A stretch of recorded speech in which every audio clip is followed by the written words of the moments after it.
On Thanksgiving morning, waking up in my Chicago apartment, family anxiety settled over my chest. Another year, another family reunion. This year's meeting place was Brackers, a luxurious resort hotel in Palm Beach, Florida. It was our annual family trip, with all expenses covered by my grandfather. As I did one last check of my suitcase, I let out a deep sigh. I looked at my reflection in the mirror.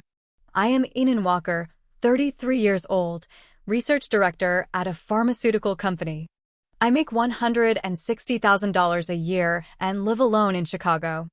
I have steadily built my assets through careful investments. Money is important, but dignity is even more precious. My grandfather's words echoed in my mind.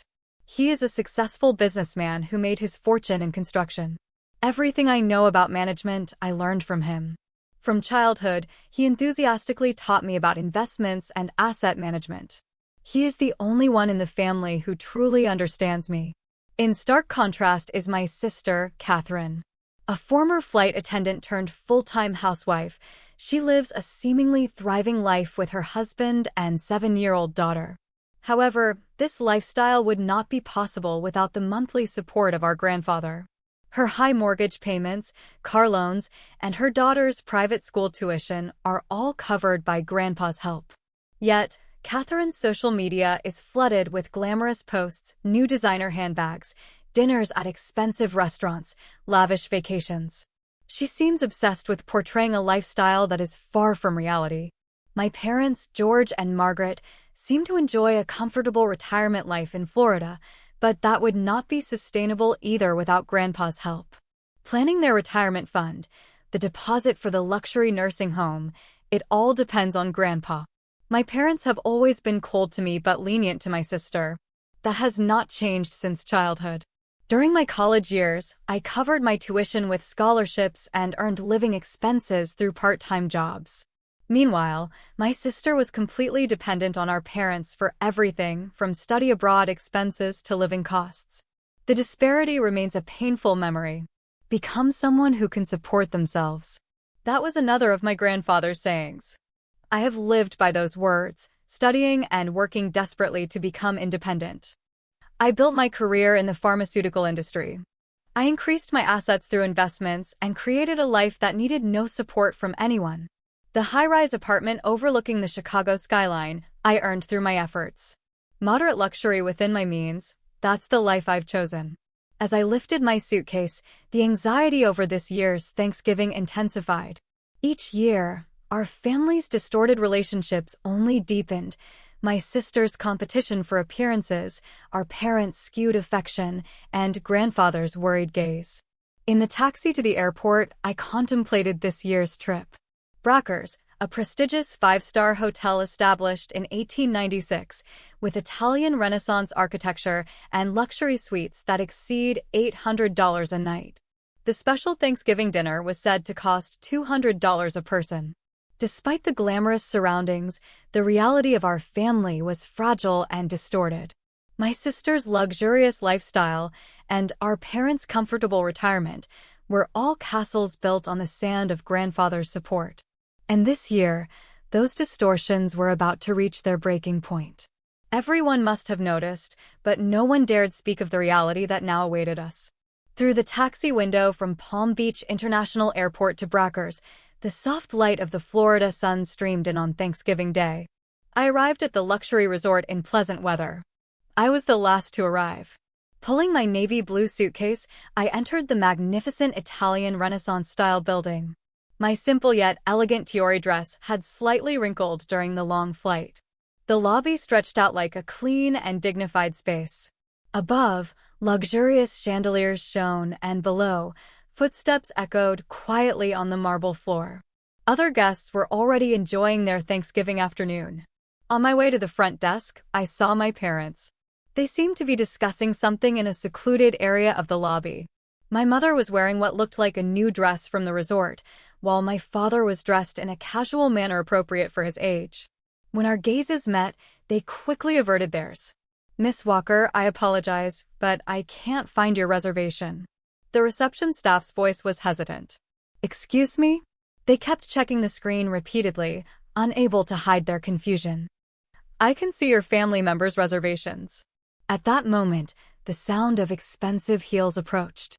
I turned around to see Catherine walking towards us with a triumphant expression, a Hermes Birkin bag on her arm, and a Cartier watch shimmering on her wrist. "Oh, Helen, you're finally here." Her voice held a deliberate sarcasm. The front desk staff continued checking the system.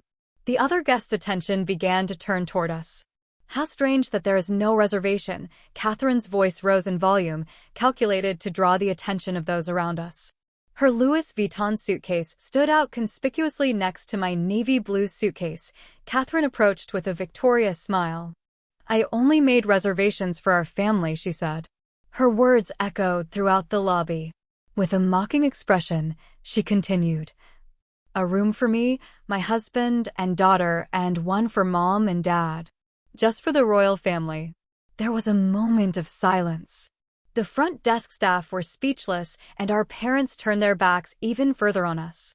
The air around me felt frozen in an instant.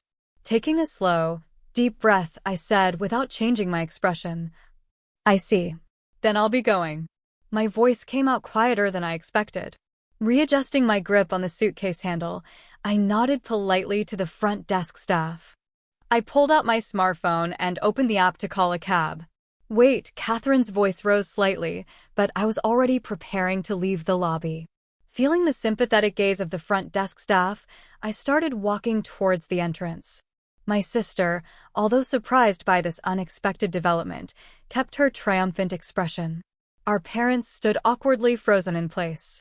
Only the sound of my footsteps echoed in the silent lobby.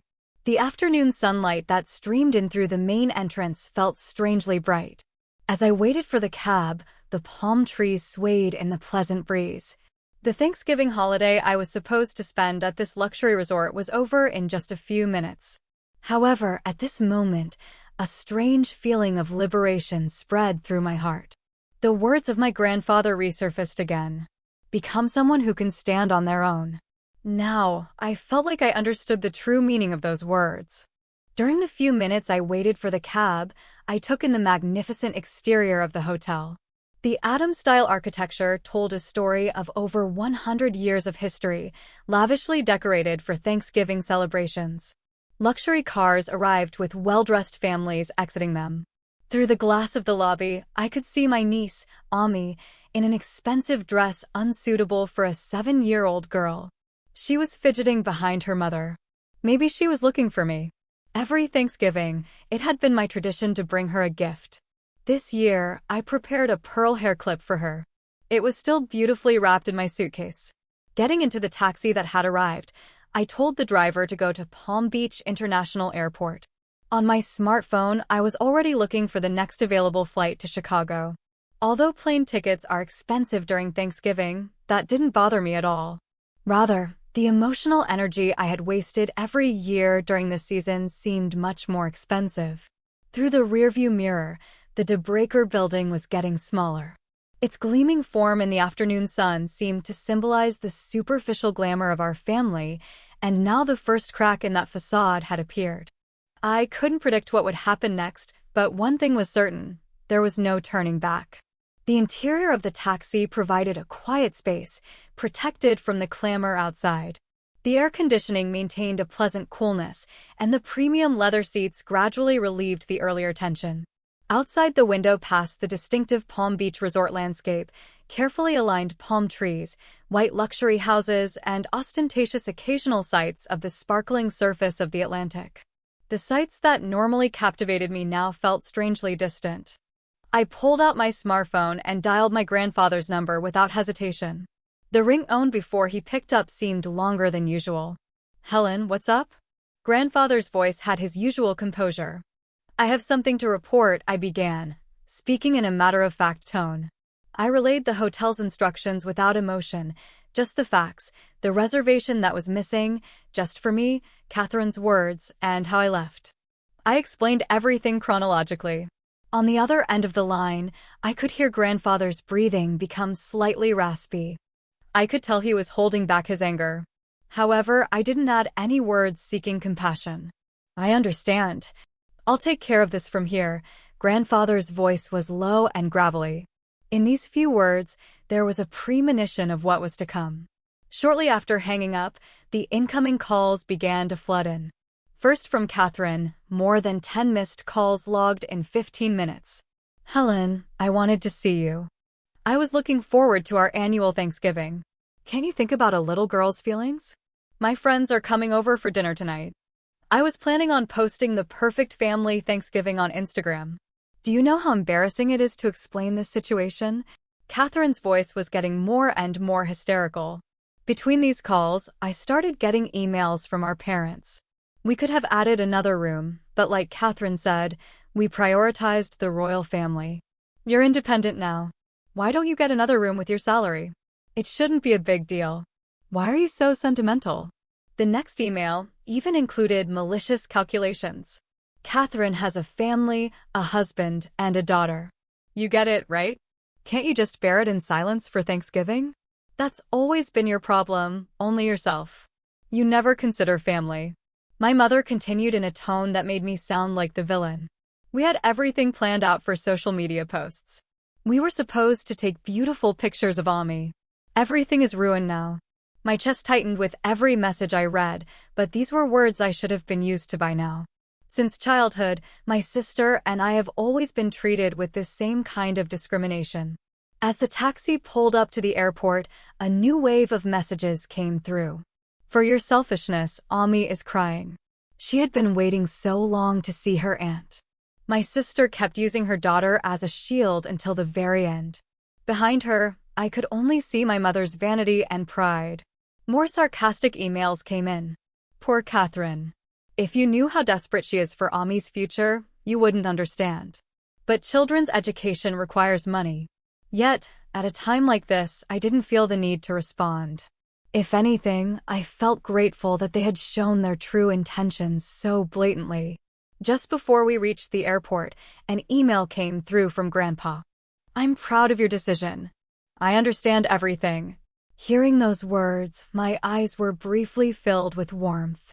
However, these weren't tears of sadness, but rather a quiet determination, marking the beginning of a new chapter. My smartphone kept receiving incoming calls, persistent, anxious messages from my sister saying, "Answer the phone right now." Accusatory emails from our parents claimed, "Your selfishness is tearing the family apart." But I had already reached a place where no one's voice could reach me. As I got out of the taxi, I started walking towards the international terminal. As I booked my flight to Chicago, I felt a strange sense of liberation. This was the moment to free myself from the fake royal family. About 30 minutes after boarding the plane bound for Chicago, a new email from Grandpa arrived. All family members were included in the recipients. The following is my final decision to be announced. The email began in Grandpa's dignified style. Today, at Thanksgiving, an incident occurred that seriously damaged the dignity of our family. The cruel treatment of Helen is an affront to the family name, Walker, and cannot be tolerated under any circumstances. Effective immediately, I am freezing all financial support to George, Margaret, and Catherine. I must remind them that their luxurious lifestyles are dependent on my support. Those who have lost sight of the essence of family, drowning in vanity, no longer qualify for such privilege. Just as I finished reading that part, calls from my sister started coming in. Her state of panic was evident by the frequency of incoming calls. "Helen, please answer the phone. Convince Grandpa." The messages left on the voicemail recorded my sister's panicked voice. It was clear that her life would become unsustainable without the monthly payments. All her living expenses had been structured around grandfather's monthly support of $30,000. Emails also came from our parents. Their previous arrogant attitude was gone, replaced by desperate pleas. "Helen, it's about our retirement. Could you please talk to your grandfather again, one more time?" The $150,000 deposit for my father's lavish retirement home would be lost, and his health insurance subsidies would stop. Our parents seemed to be panicking at the reality that their retirement stability was crumbling in an instant. "Do something. He will listen to you if it's you."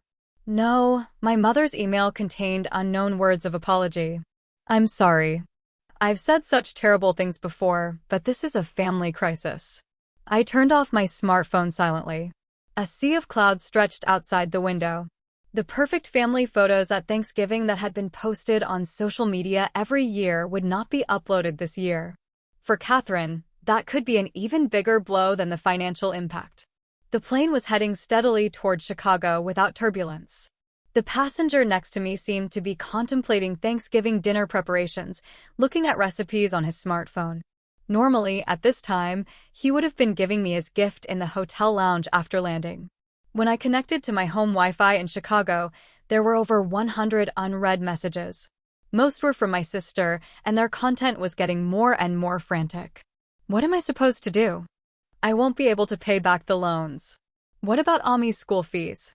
Our parents' emails had also become more serious. We might not be able to get the nursing home deposit back. What are we supposed to do now? I can't sleep at night thinking about the health insurance. However, what caught my attention the most was Grandpa's final notice sent to all family members.